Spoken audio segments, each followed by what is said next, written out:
যারা ডায়াবেটিক থেকে আসলে বের হতে চাচ্ছেন, তারা অনেকে বুঝতেই পারছেন না যে আসলে কি কারণে তাদের বডিতে সুগারের লেভেলটা বেড়ে যাচ্ছে। এখন দেখেন, ডায়াবেটিক থেকে বের হওয়াটা কিন্তু খুবই সহজ যখন আপনি জানবেন যে কিভাবে আপনার বডিতে আসলে সুগারের লেভেলটা বাড়ছে। এখন দেখেন, আমরা নরমালি কি খাচ্ছি? আমরা অতিরিক্ত কার্বোহাইড্রেট গ্রহণ করছি। অতিরিক্ত কার্বোহাইড্রেটের কারণে আমাদের বডিতে সুগারের লোডটা বাড়তেছে। এখন কার্বোহাইড্রেট কিভাবে ঢুকতেছে?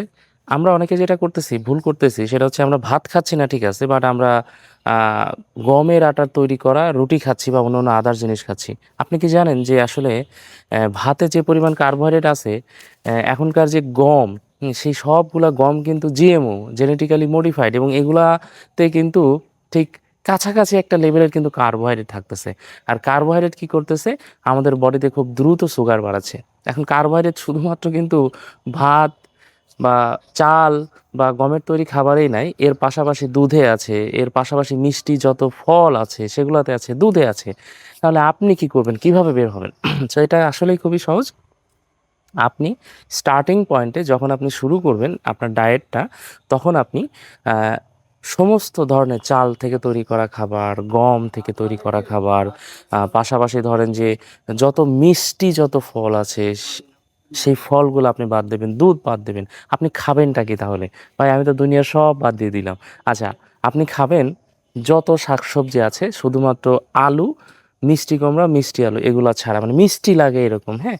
শাকসবজি অনেক আছে বাংলাদেশে, আপনি শাকসবজি খাবেন, আপনি ডিম খাবেন, আপনি মাছ খাবেন, আপনি মাংস খাবেন, সব খাবেন, ঠিক আছে? সো এগুলা খেলে আপনার দেখবেন যে আপনার বডিতে খুব বেশি পরিমাণে কার্বোহাইড্রেট ঢুকতেছে না, বেশি পরিমাণে সুগারের লোডও বাড়তেছে না, ঠিক আছে? পাশাপাশি যে জিনিসটা আপনি করবেন, আপনাকে অবশ্যই রোজা রাখতে হবে। রোজা হচ্ছে আমাদের বডিতে মানে সমস্ত ধরনের ইনফ্লামেশন কমায় দেয়, সমস্ত ধরনের টক্সিন ওভারলোড কমায় দেয়, সমস্ত ধরনের ব্যাড সেল, হ্যাঁ, খারাপ ধরনের যত সেল তৈরি হয় সেগুলো কমায় দেয়। পাশাপাশি আপনার যে ইনসুলিন সেন্সিটিভিটি, সেটাকে অনেক গুণে বাড়ায় দেয়।